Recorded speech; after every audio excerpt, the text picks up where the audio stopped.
Hello guys, আসসালামু আলাইকুম রহমতুল্লাহ। যে যেখান থেকে আমার ভিডিওটা দেখতেছেন সবাইকে জানাই আন্তরিক শুভেচ্ছা এবং অভিনন্দন। আমি সবসময় প্রতিনিয়তই যারা দুর্বল তাদেরকে নিয়ে বেশি কথা বলি। আমি সবসময় ইমোশনাল মানুষ নিয়ে কথা বলি, কারণ আমার কথা তাদেরকে ইমোশনাল করবে, এটা আমি বিশ্বাস করি।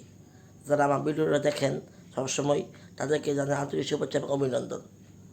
আজকে ভিডিওটা যারা এসএসসি পরীক্ষা দিয়েছে, আজকে 10 জুলাই রেজাল্ট দিছে 2025, এসএসসি বেস 2025 আজকে রেজাল্ট দেওয়া হয়েছে।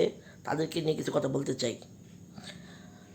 আমার তাদেরকে জানাই আন্তরিক শুভেচ্ছা অভিনন্দন যারা এসএসসি পরীক্ষায় ভালো রেজাল্ট করছে।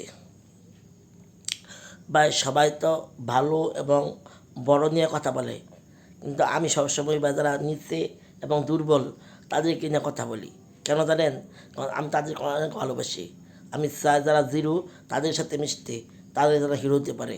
যারা অনেক ভালো বোঝে, জ্ঞান বুদ্ধি আছে, তারা আমার ভিডিও দেখবো না। তারা যারা সফল তারা আমার ভিডিওকে দেখবো না, কারণ সফলদের ভিডিও তো আমার দেখবে না। তাই যারা দুর্বল এবং যারা অসহায় এবং যারা নিম্ন শ্রেণীর মানুষ তাদেরকে নিয়ে আমার কথা। আমি আশা করি তারা আমার ভিডিওটাতে বেশি বেশি দেখবে এবং তারা এই থেকে শিক্ষা লাভ করবে। আজকে যারা এসএসসি পরীক্ষা দিয়েছে রেজাল্ট, অনেকে ফার্স্ট করছে, অনেকে ফেল করছে। কেউ জিপিএ 5 পেয়েছে, কেউ জিপিএ 4 পয়েন্ট পেয়েছে, 3 পয়েন্ট পেয়েছে, 2 পয়েন্ট পেয়েছে। আসলে প্রতিটা পয়েন্ট যার যার শিক্ষার মান অনুযায়ী পায়, এটা সত্যি কথা।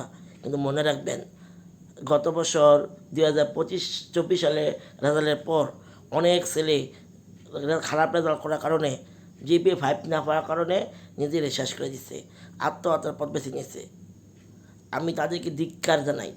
আমি তাদেরকে বলতে চাই, ভাই আজকে যদি রেজাল্ট খারাপ হয়, জানি না আগামীকাল কার কার মার কোন মার কোল খালি হয়, আল্লাহ পাক ভালো জানে।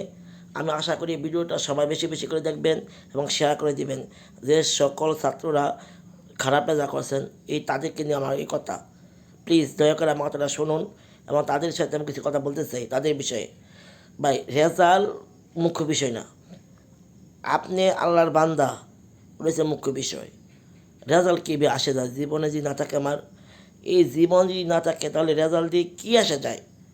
এই পৃথিবীতে হাজারো মানুষ আছে যারা শীর্ষধনী ব্যক্তি, খোঁজ নিয়ে দেখেন তারা ক্লাসের এই সবার পিছনে বইত, তারা 3rd ক্লাসের ছাত্র, তো তারা আছে বিশ্বে দামি দামি গাড়ি নিয়ে তারা চলে।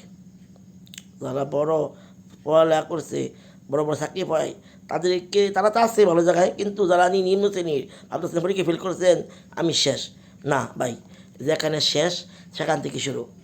যারা জ্ঞানী মানুষ ভাই, যেখানে শেষ এখানে শেষ বলতে কোনো কথা নাই। পৃথিবীতে শেষ বলতে কোনো কথা নাই। আপনার বিবেক, আপনার জ্ঞান আপনারই থাকবে। তাই আমি বলি কি, যে আপনি তো খারাপ রেজাল্ট করছেন, কোনো চিন্তা নাই, কোনো ভাবনা নাই, আবার চেষ্টা করুন, ইনশাল্লাহ আগামীতে ভালো রেজাল্ট করবেনই। আপনি ভালো রেজাল্ট করবেন, ইনশাল্লাহ আগামীতে করবেন, এটা বিশ্বাস রেখে তারপর নিজের তৈরি করুন। আপনি খারাপ রেজাল্ট করছেন, আমি জিপিএ 5 পান নাই ভাই, তাতে কী হচ্ছে?